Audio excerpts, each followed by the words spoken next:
우리는 그 에스겔서를 시작하면서 그 하나님이 이스라엘과 그 열방의 회복을 적극적으로 표현하고 있는 장면보다는 이스라엘의 배반과 또 하나님의 마음을 아프게 하는 내용에 따라서 또 하나님 심판하시는 그런 내용들을 우리는 자주 찾아볼 수가 있었습니다. 그러나 오늘 우리가 요즘 계속해서 다루고 있는 장면들은 그 찾기 힘든 하나님의 회복하심을 다루고 있는 장면입니다. 마치 마른 뼈 환상처럼 완전히 불가능한 것을 가능케 하신 하나님의 놀라우신 은혜들을 우리는 함께 나누고 있습니다. 우리가 지난 시간 말씀을 들었던 것들처럼 40장에서 48장에 이르는 그 마지막 환상에서는 모든 것이 그 이스라엘의 그 여호와의 하나님의 영광의 모든 것에 준비되어지고 있는 그것을 우리는 볼 수가 있습니다. 제일 처음 40장에서 시작되어지는 것들 한번 생각해 보십시오. 새 성전에 대한 이야기를 했었습니다. 그리고 새 백성에 대한 이야기를 했었습니다. 그리고 새 성전에서 드려지는 제사 규례에 대한 이야기를 하고 있습니다. 그리고 새 땅에 대한 이야기를 합니다. 그리고 그 새 땅에 대한 경계성과 분배와 거기서 살아가는 사람들에 대한 이야기를 하고 있습니다. 그래서 오늘의 본문은 바로 이 새 땅에 대한 이야기를 하고 있습니다. 그래서 오늘 우리는 이 본문을 통해서 두 가지를 좀 같이 여러분들이 좀 생각하시면서 읽었으면 좋겠습니다. 첫 번째가 무엇이냐면 그 에스겔이 본 환상뿐만 아니라 그 환상을 통하여서 발견되어지는 그 하나님의 마음을 여러분들이 조금 발견했으면 좋겠습니다. 첫 번째는 에스겔이 본 환상뿐만 아니라 바로 에스겔이 그 환상을 통하여서 발견되어지는 그 하나님의 마음을 발견하고 그의 마음이 어떠했을지를 우리가 좀 한 가지를 발견했으면 좋겠습니다. 또 한 가지는 본인의 그 자신의 마음의 의도를 서슴없이 알려주고 보여주고 있는 그 하나님의 마음을 좀 여러분들이 발견하시면서 이 에스겔서를 좀 같이 읽었으면 좋겠습니다. 두 가지입니다. 하나님의 마음을 발견한 그 에스겔과 또 그 에스겔에게 하나님 자신의 마음을 보여줬던 그 하나님의 마음, 이 두 가지의 그 마음을 여러분들이 계속해서 좀 생각을 하시면서 함께 본문을 좀 살펴보기로 소망합니다. 본문 살펴보면 1절을 보시면 이렇게 되어 있습니다. 그가 나를 데리고 성전문에 이르시니, 오늘 천사가 에스겔 선지자를 성전으로 이제 데리고 가고 있습니다. 성전이 뜻하고 있는 것이 무엇입니까? 바로 하나님의 임재입니다. 하나님이 거기 계신다라는 뜻을 가지고 있습니다. 하나님이 계신 그 성전으로 에스겔을 데리고 가고 있는 장면이 나오고 있습니다. 하나님께서는 그 성전을 떠났던 그 시간들이 있었습니다. 그 이스라엘의 수많은 죄악과 우상 숭배로 말미암아 하나님은 그 성전을 떠났던 시기가 있었습니다. 그러나 우리가 에스겔서 43장 4절을 보시면 여호와의 영광이 동문을 통하여 성전으로 들어가고 라고 표현하고 있습니다. 바로 다시 돌아오신 그 성전에서 하나님께서는 회복을 말씀하고 있습니다. 성전의 회복을 다른 말로 표현하면 무엇이냐면 하나님께서 통치하시겠다라는 그 의지가 담겨져 있다라는 겁니다.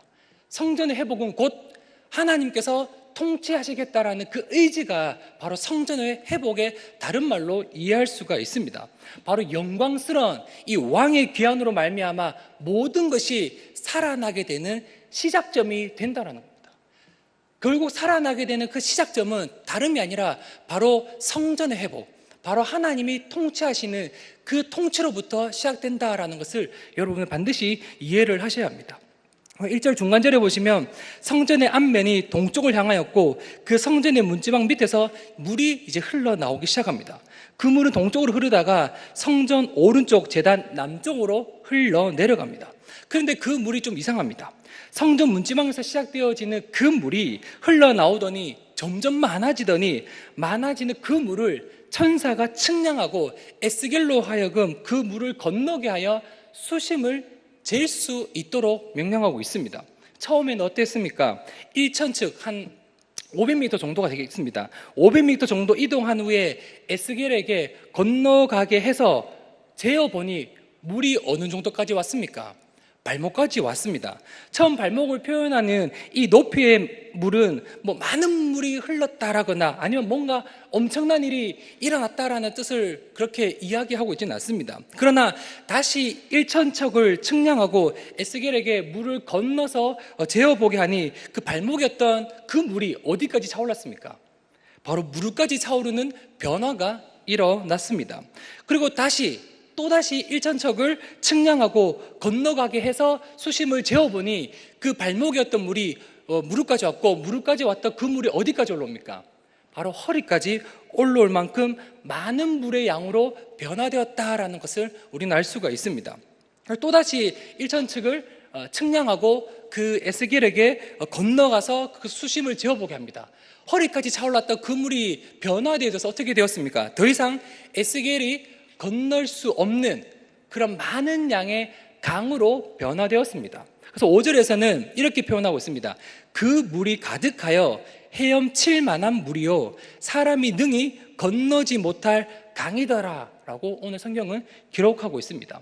성전 그 문지방에서 시작되어지는 이 물의 이야기는 5절까지의 내용만 본다면 많은 물의 의미 외에는 크게 다른 것이 없습니다. 그저 성전에서 물이 흘러나왔는데 그 물이 성전에서 나와서 성전 밖으로 흘러 수심이 깊어 도무지 사람이 건널 수 없는 엄청난 많은 양의 물로 변화되어졌다라는 그런 의미밖에 없습니다.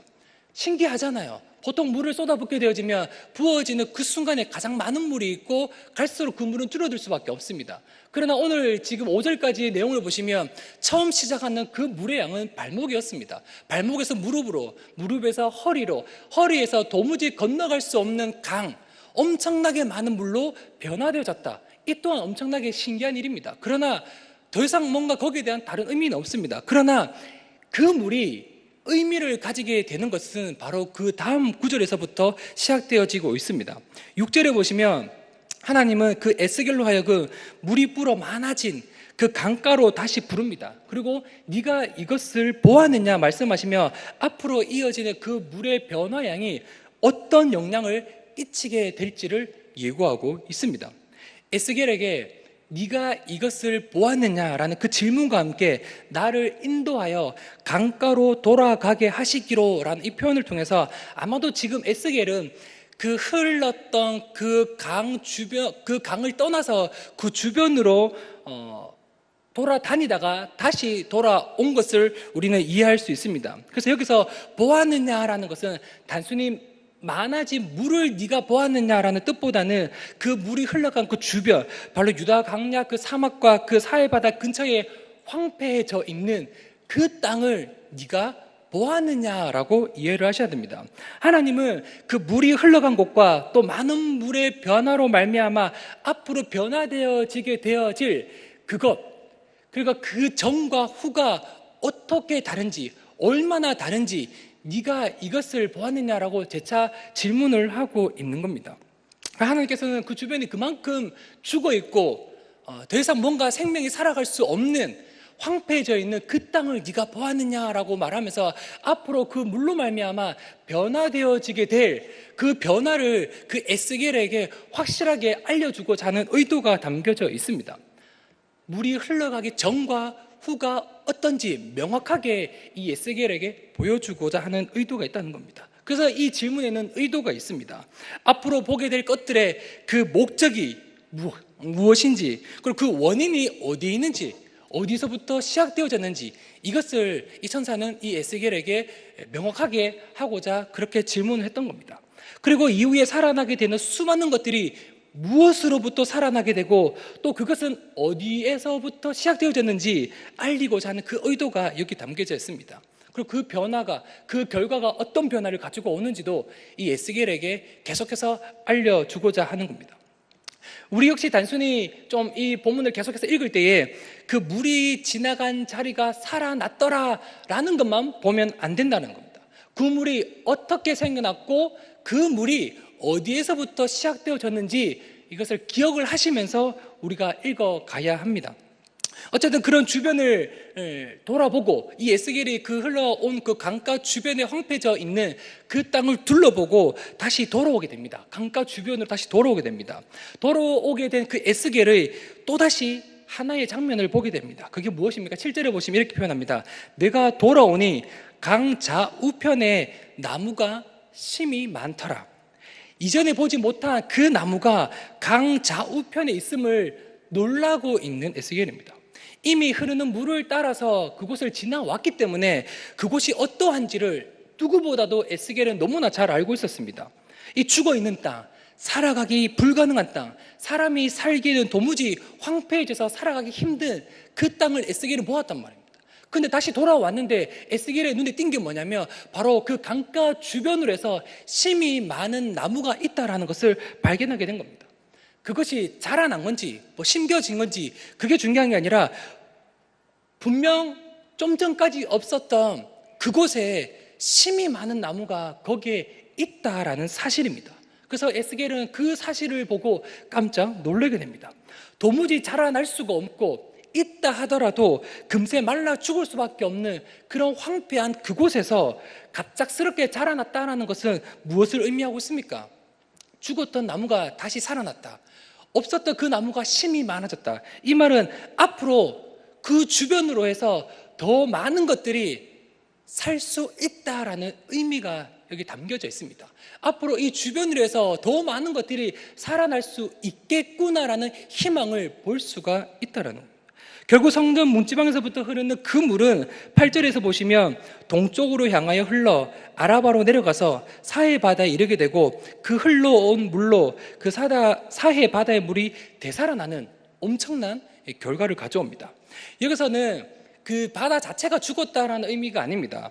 그 높은 염도로 인해서 도무지 그 주변으로는 어떠한 생물이 살아가기에 불가능하다라는 것을 보여줍니다.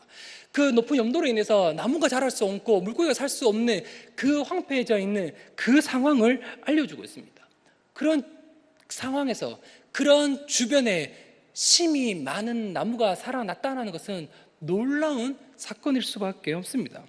그런 그 바다가 도무지 살아갈 수 없는 그 바다가 성전 문지방에서 흘러온 그 물로 인해서 완전히 바뀌어지게 되고 완전히 살아났다라는 것을 표현하고 있습니다. 이 에스겔은 지금 이 기적 같은 일들을 계속해서 보고 있습니다. 우리는 이 에스겔의 눈을 통해서 하나님께서 회복된 그 이스라엘의 백성들이 살아가게 될 그 새로운 새 땅이 어떻게 만들어지고 어떻게 다듬어지고 있는가를 우리는 오늘 에스겔의 눈을 통해서 함께 보고 있는 것입니다. 심지어 그 땅은 계시록에는 어떻게 표현되어 있냐면 종말론적으로 마지막으로 보면 완전한 영원한 새로운 새 땅을 이야기를 하고 있습니다.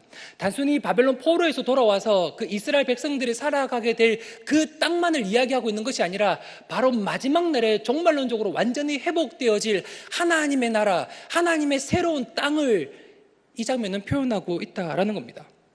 그리고 이제 이어지는 9절에서 12절까지 내용을 보시면 반복해서 나타나고 있는 단어가 있습니다. 그것이 무엇이냐면 살고 되살아나겠고 살 것이며 라는 표현입니다. 이 산다라는 표현을 통해서 파생되어지고 있는 것이 무엇입니까? 번성하는 모든 생물이 살고 고기가 심이 많으며 바닷물이 되살아나겠고 모든 것이 살 것이며 오부가 서게 되고 종류를 따라 고기가 많아지고 과실나무가 자라고 열매를 먹을 만하고 그 잎사귀는 약 재료가 되리라고 축복의 약속을 보장하고 있는 단어입니다.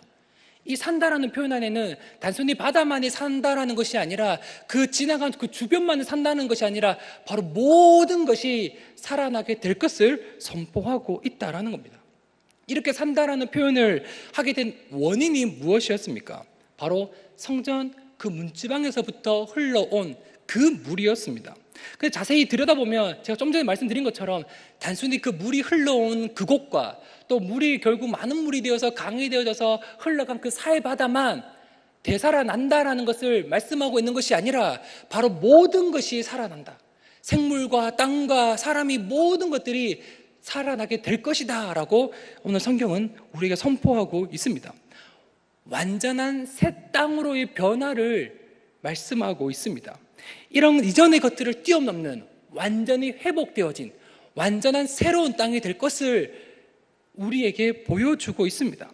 다시 말하면 하나님의 그 임재가 회복된 그 성전에서 나온 그 물은 바로 하나님의 은혜로 죽었던 모든 것을 다시 살리게 되는 근원이 되고 있는 것을 말씀하고 있습니다.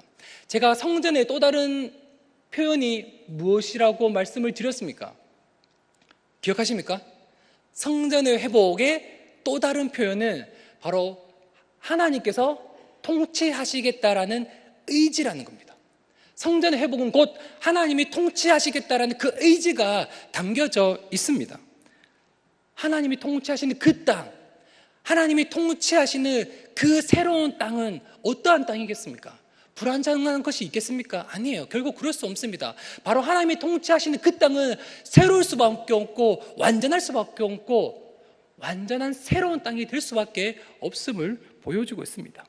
이것은 이스라엘 백성들이 살아가는 그 땅의 회복을 말함과 동시에 하나님의 은혜를 입은 하나님의 나라의 백성들도 함께 회복된다는 것을 동시에 보여주고 있습니다.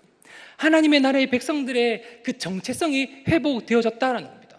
하나님이 통치하시는 그 땅, 하나님이 완전히 새롭게 만든 그 땅, 단순히 그 땅을 위해서 그 땅을 회복시켰겠습니까? 아닙니다.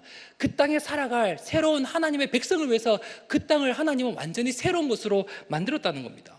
이제는 하나님을 배반하고 떠난 무리들이 다시금 회개하고 하나님께 나와 은혜를 입고 회복된 백성들이 살아가게 될 그 땅을 말씀하고 있습니다. 동시에 그 백성들로 말미암아 잠시 잊혀진 그 하나님의 영광이 회복되어지는 사건도 동시에 이야기하고 있습니다. 과거에 어땠습니까? 과거에는 이스라엘 백성들의 그 우상 숭배가 죄악으로 말미암아 결국 바벨론 포로로 끌려갈 수밖에 없었습니다. 그들의 죄악으로 그들 스스로가 무너지는 것을 보았습니다. 그때 하나님의 영광은 잠시지만 하나님의 영광은 가리워졌고 잠시 잊혀졌습니다. 그러나 하나님께서는 이 회복을 말씀하시면서 다시 한 번 더 하나님의 영광을 회복시키겠다라고 말씀하고 있는 겁니다. 이 성전의 회복과 이 성전에서 나오는 그 물로 인하여서 그 땅을 새롭게 완전히 변화시킨다라는 것은 바로 하나님의 영광도 회복된다라는 사건을 이야기하고 있습니다. 죽은 것들이 살아나고 있습니다. 생명을 얻고 있습니다. 그러면 자연스럽게 그 죽었던 것들이 살아나면서 하나님의 영광을 찬양할 수밖에 없지 않겠습니까? 우리 또한 하늘에 계신 그 하나님을 우리는 찬양하며 높일 수밖에 없지 않겠습니까? 단순히 새로운 땅이, 죽었던 그 땅이 새로운 땅이 된다는 것은 바로 그것을 통해서 잊혀진 하나님의 영광도 회복되어지고 있는 것을 계속해서 알려주고 있습니다. 그래서 우리는 좀 기억을 하셔야 합니다. 하나님께서 에스겔에게 보여주시고자 하는 그 의도, 다시 살리고자 하는 그 하나님의 의도를 우리는 좀 마음속으로 계속해서 생각을 해보아야 됩니다. 또 그것을 보고 듣고 깨닫게 되어지는 그 에스겔의 마음은 어떠할까라는 것도 우리는 생각해 보아야 됩니다. 그래서 제가 초반에 드렸던 두 가지의 그 마음을 여러분들은 계속해서 고민을 해야 됩니다. 하나님의 그 마음, 그리고 하나님의 마음을 깨달았던 그 에스겔의 마음, 그 두 마음은 어떤 마음일까? 하나님의 그 끈질긴 열정들이 생각나지 않습니까? 그 하나님의 끈질긴 그 열정이 다가오지 않습니까? 어떻게든 새 성전을 통해서, 새 백성을 통해서, 새 땅을 통해서 하나님의 영광을 회복시키고자 하는 그 하나님의 마음, 어떻게든 그 죄인들을 다시 살리고자 하는 그 하나님의 끈질긴 열정, 그것이 느껴지지 않습니까? 또한 바로 옆에서 하나님이 회복시키고자 하는 그 의도를 느끼고 있는 그 에스겔의 마음은 어떠할까요? 에스겔은 수많은 환상들을 보았습니다. 근데 대다수의 메시지가 어떤 것이었습니까? 바로 부정적인 메시지였습니다. 심판하겠다, 내가 죽여버리겠다, 다 그런 내용이었습니다. 그런 내용을 가장 가까이서 에스겔이 들으면서 그의 마음이 어떠했겠습니까? 너무나 그 불안하고 두렵고 떨리는 마음이 있지 않았겠습니까? 부정적인 감정들이 그 안에 있지 않았겠습니까? 근데 에스겔은 이 마지막에 와서 하나님의 그 심판의 메시지, 그 핵심 안에 무엇이 있는가를 발견하게 됩니다. 바로 회복의 메시지입니다. 이 회복의 메시지를 바로 옆에서 듣고 보고 있는 그 에스겔의 마음이 어떻게 변화되어졌겠습니까? 두렵고 떨리는 마음에서 뭔가 새로운 것을 소망하고 희망하는 그런 긍정적인 마음으로 바뀌고 있는 것을 우리는 알 수 있지 않습니까? 아마도 그 마음에는 어떻게 하면 그 하나님의 회복하심과 하나님의 구원하신 그 놀라운 사건을 이야기할 수 있을까를 고민하지 않았겠습니까?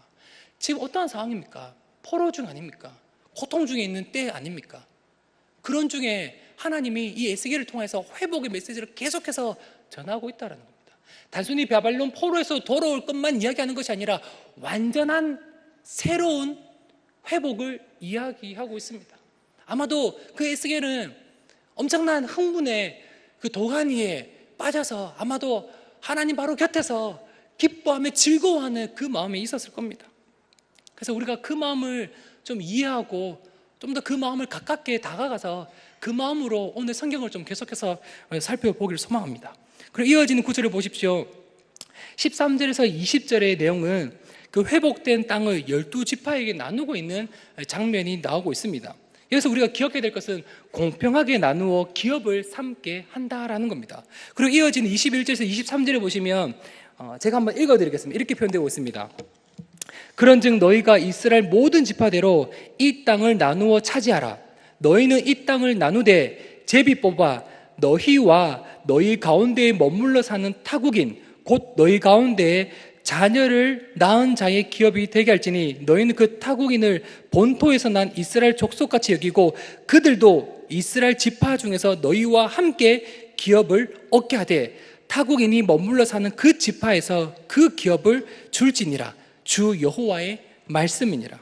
하나님께서는 이 이스라엘이 살아가게 될 그 땅의 회복을 말씀하시면서 단순히 이스라엘의 사람뿐만 아니라 이스라엘 가운데 살면서 자녀를 낳은 타국인들, 그 이방인들도 이스라엘 족속같이 여기고 이스라엘과 동일한 기업을 나누어 주어 살게 하고 있습니다. 제가 이 땅이 어떠한 땅이라 했습니까? 단순히 바벨론 포로 되어져서 살아가는 그 땅을 의미도 하겠지만 오늘 말씀은 이것을 넘어서서 하나님의 완전한 새로운 땅, 바로 하나님이 통치하는 완전한 새로운 땅을 이야기하고 있습니다. 하나님이 통치하시는 그 새로운 땅에서 하나님을 모르는 이방인들이 그 땅에서 살아갈 수가 있겠습니까? 하나님이 통치하시는 그 새롭게 회복된 그 땅에서 하나님을 전혀 알지 못한 채 살아가는 그 이방인들 살아갈 수 있겠습니까? 아닙니다. 살아갈 수가 없습니다. 여기서 말하는 것은 그 이스라엘 사람들 중에 함께 거류하면서 그들이 믿고 있는 하나님을 믿고 하나님을 따르는 그 이스라엘 외의 이방인들을 이야기하고 있다는 겁니다. 결국 이 본문을 통해서 마침내 하나님은 이스라엘뿐만 아니라 부분적이지만 이방인까지 회복하는 모습을 통해서 하나님께서 장차 회복하실 그 새 땅의 모습과 그 땅에 살아가는 백성들의 모습을 보여주고 있습니다. 육적인 이스라엘뿐만 아니라 영적인 이스라엘 자손조차 회복해 하시는 하나님의 그 마음이 이곳에 묻어 있다는 겁니다. 하나님의 회복에는 한 사람, 한 집단, 한 민족만 있는 것이 아니라 바로 모든 민족 가운데 열려져 있는 하나님의 구원이라는 사실을 말씀하고 있습니다. 우리가 지난 주일까지 무엇을 했습니까? 행복의 초대를 우린 4주 동안 함께 진행을 했습니다. 많은 것들을 준비해서 좀 더 화려하게 진행하지는 않았지만 너무나 감사하게도 행복의 초대를 통해서 참 많은 새가족들이 내일교회인데 나오게 되었습니다. 그 한 사람을 초대하기 위해서 우리 성도들의 기도하고 또 그들을 만나고 또 에너지를 쏟았던 그 성도들의 그 눈물과 그 기도를 저도 충분히 이해를 합니다. 저 역시 한 사람을 데리고 오기 위해서 시간을 넣어야 했습니다. 그리고 때론 눈치도 보아야 했습니다. 그리고 돈도 써야 했습니다. 그리고 자존심도 잠시 내려놓아야 했었습니다. 제가 그 행복의 초대 때마다 새 가족들을 만나서 이야기를 해보니 다양한 부류의 사람들이 왔습니다. 그 가게에 손님이 오기도 했었고 또 1년에 단 한 번 매번 오는 1년에 단 한 번 매번 오는 또 그런 분들도 있었고 또 가족, 친척, 친지도 있었고 그리고 때로는 계약 관계에 있는 사람들도 좀 있었습니다. 나오면 내가 먹을 것을 주겠다. 나오면 내가 뭔가를 너에게 주겠다. 이런 계약 관계를 통해서 나오는 그런 사람들도 좀 있긴 했습니다. 우리는 왜 그 일을 해야만 했습니까? 우리는 왜 그 일을 했습니까? 단순히 교회에서 하기 때문에 강제로 시켰기 때문에 그 일을 했습니까? 아닙니다. 하나님의 은혜는 지금 교회 안에 있는 성도들인 우리뿐만 아니라 바로 모든 사람에게 흘러가야 한다는 그 사실을 우리는 너무나 잘 알고 있기 때문입니다. 그렇기 때문에 여러 다양한 그 마음의 쓰라림과 때로는 자존심을 내려놓는 그런 일이 있음에도 불구하고 우리는 그 한 사람을 만나야 했고, 그 한 사람을 이곳에 모시고 오기 위해서 부단히 애를 쓰기도 했었고 많은 기도를 하기도 했었습니다. 물론 또 조심스럽게 다가가 오게 하기도 했었습니다. 바로 모든 민족 가운데 하나님의 은혜가 임해야 된다는 그 사실을 우리는 알고 있기 때문에 우리는 행복의 초대를 통해서 많은 사람들에게 복음을 전했던 것입니다. 단순히 하나님의 은혜가 한 사람에게, 한 민족에게 머물러 있는 것이었다면 우리는 결코 전도할 이유가 없었습니다. 교회 밖으로 나갈 이유가 전혀 없었습니다. 그저 복을 받은 우리들이 이 안에서 그냥 기뻐하고 즐거워하고 예배만 드리면 됐었습니다. 그러나 우리는 그렇게 하지 않았습니다. 바로 하나님의 은혜는 모든 민족 가운데 열려져 있다는 그 사실을 너무나 잘 알고 있기 때문에 때로는 그것이 내 남편이었든 내 와이프였든 아니면 그것이 내 친치였든 아니면 내가 오늘 처음 보는 그런 관계였든 우린 끊임없이 그분들에게 다가가서 전도했던 겁니다. 하나님께서는 이 에스겔 47장을 통해서 이스라엘이 포로에서 다시 회복될 것과 또한 그들이 살아가야 할 땅만 회복하겠다라고 말씀하고 있는 것이 아닙니다. 장차 회복되게 될 그 하나님의 나라를 우리들에게 부분적으로 알려주고 있는 겁니다. 이 에스겔을 통해서 우리에게 하나님의 나라는 결코 한 곳에 머물러 있는 것이 아니라 모든 민족 가운데 열려져 있다라는 것을 부분적으로 알려주고 있는 겁니다. 나중에 우리가 다음 장 48장에도 보시겠지만 새로운 땅에서 새로운 경계선에서 새로운 땅을 분배할 때에 제일 먼저 일어났던 것은 바로 이스라엘 지파들에게 제비 뽑아서 먼저 땅을 나누겠습니다. 그리고 제일 마지막에 그 땅에 살고 있는 타국민들에게 살아갈 수 있는 그런 기회를 줬었습니다. 그런데 오늘 성경은 뒤집어서 오늘 47장에서 먼저 이방인들에 대한 이야기를 먼저 하고 있습니다. 그만큼 이스라엘의 그 진영 가운데 살고 있는 그 이방인들조차도 하나님의 기업을 나누어서 살아가게 한다는 그 사실이 대단히 중요하기 때문에 그 이야기를 먼저 47장에서 이야기를 던지고 있는 겁니다. 성전 문지방에서부터 흘러나온 그 물은 성전 밖으로 흘렀고 그 물은 도무지 사람이 건널 수 없는 큰 강이 되어 바다를 살렸습니다. 그리고 죽었던 모든 생명들을 살렸습니다. 회복되어진 성전으로 말미암아 그 성전에서 흘러온 그 물로 말미암아 바로 모든 것이 살아나는 놀라운 것을 우리는 경험했습니다.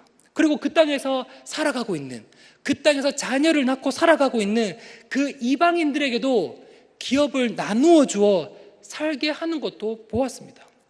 하나님의 나라는 바로 이 하나님의 은혜를 입은 사람들이 살아가는 곳이며 제한 없는 하나님의 은혜를 에스겔을 통하여서 계속해서 우리에게 보여주고 있는 것입니다. 하나님께서 새 성전을 새롭게 하셨습니다. 그리고 백성들을 새롭게 하셨습니다. 그리고 제사규례를 새롭게 했습니다. 오늘 새 땅을 새롭게 하고 있습니다. 이것은요 단순히 이스라엘 백성만을 위한 것이 아닙니다. 1차적으로는 포로 생활을 하고 있는 이스라엘 백성들을 위한 것일 수 있습니다. 그러나 최종적으로는 하나님은 이 회복되어지는 이 사건들을 통해서 마침내 모든 민족을 회복하시는 바로 하나님의 나라를 오늘 이 본문을 통해서, 아니요, 성경 전체를 통해서 계속해서 우리에게 알려주고 있다라는 겁니다. 제가 초반에 두 가지의 말씀을 드렸습니다. 살리고자 하시는 그 하나님의 끈질긴 열정과 살리고자 하는 하나님의 끈질긴 그 사랑이 조금씩 다가오고 있습니까? 그리고 그 사랑을 가장 곁에서 발견하고 그것을 누리고 있는 그 에스겔의 마음을 혹시 여러분은 상상이 가십니까? 단순히 환상을 바라보면서 그렇구나, 어떻게 이럴 수가 있지? 그저 놀라는 것이 아니라 장차 그렇게 되어질 새 희망과 새 소망과 놀라운 그 사건들을 바라보면서 얼마나 가슴 벅찬 감동이 그 에스겔에게 있었겠습니까? 이제는 수많은 심판의 메시지를 통해서 두렵고 떨리는 그 마음이 있었다면 다시 한 번 더 회복하시는 하나님의 놀라우신 그 구원의 회복이 얼마나 그의 마음을 따뜻하게 하고 얼마나 그의 마음을 감동으로 변화시켰겠습니까? 선지자였지 않습니까? 선지자가 무엇을 하는 사람입니까? 하나님의 말씀을 있는 그대로 전하는 사람입니다. 하나님이 보여주신 그것을 본 그대로 전하는 사람입니다. 에스겔은 앞으로 회복되어질 그 새 소식을 전해야 하는 사람들이라는 겁니다. 얼마나 그 소식을 전하고 싶었겠습니까? 얼마나 그 소식을 전하고 싶어서 그 마음에 두근거리는 떨림이 있었겠습니까? 우리는 그 에스겔의 그 마음을 좀 우리도 누려야 합니다. 그리고 끊임없이 우리를 사랑하시고 끊임없이 회복하기를 원하시는, 그래서 하나님께서 통치하시겠다라는 그 의지를 우리는 좀 누리셔야 합니다. 하나님은 우리를 향한 마음이 무엇일까? 바로 우리를 살리고자 하는 그 하나님의 의지, 그것이 바로 하나님의 마음이었습니다. 그리고 에스겔을 통해서 계속해서 이 회복의 메시지를 통해서 너무나 서슴없이 드러내고 있는 그 의도, 내가 반드시 회복시키겠다라는 그 사랑의 메시지였습니다. 우리는 이 메시지를 잘 이해를 하셔야 됩니다. 그리고 에스겔의 그 마음도 잘 이해를 했으면 좋겠습니다. 그래서 오늘의 말씀을 좀 정리했으면 좋겠습니다. 결국 이 에스겔 47장을 통해서 말씀하고 있는 첫 번째는 무엇입니까? 모든 것이 살아나는 그 근원은 어디에 있다라는 겁니까? 바로 하나님께 있다라는 겁니다. 살리는 역사는 다른 데 있는 것이 아닙니다. 살아있는 역사는 다른 곳에서 찾을 수가 없습니다. 살리는 역사의 근원, 그 시작은 바로 하나님을 회복하시, 하나님의 능력, 하나님께 있다라는 것을 반드시 기억을 하셔야 됩니다. 또 한 가지는 무엇입니까? 그 하나님의 구원하심에는, 하나님의 놀라운 은혜에는 이스라엘의 백성뿐만 아니라 바로 부분적이지만 그 이방인들까지 회복하는 모습을 통해서 하나님의 은혜는 모든 민족 가운데 있다라는 것을 우리는 발견할 수가 있었습니다. 그래서 오늘 여러분들은 이 문을 나서고 또 집에 돌아가시고 또 한 주를 지내시면서 우리를 향한 그 하나님의 마음을 좀 계속해서 묵상을 했으면 좋겠습니다. 하나님의 그 끈질긴 열정과 그 끈질긴 사랑과 그 끈질김에 대해서 좀 계속해서 묵상을 했으면 좋겠습니다. 그리고 바로 곁에서 보았던 그 에스겔의 마음, 그 에스겔의 눈을 통해서 오늘 우리가 보고 있지 않습니까? 하나님의 회복하심, 그 마음, 그 의도, 그 의지를 우리는 오늘 성경을 통해서 우리가 보고 있지 않습니까? 우리가 성경을 통해서 우리가 깨닫고 있지 않습니까? 여러분들의 마음은 어떠합니까? 회복하시는 하나님의 마음을 듣고 보고 깨닫고 있는데 여러분들의 마음은 어떠합니까? 이 마음을 가지고, 이 하나님의 의지를 가지고, 이 하나님의 끈질긴 열정을 가지고 여러분들은 어떻게 사시겠습니까?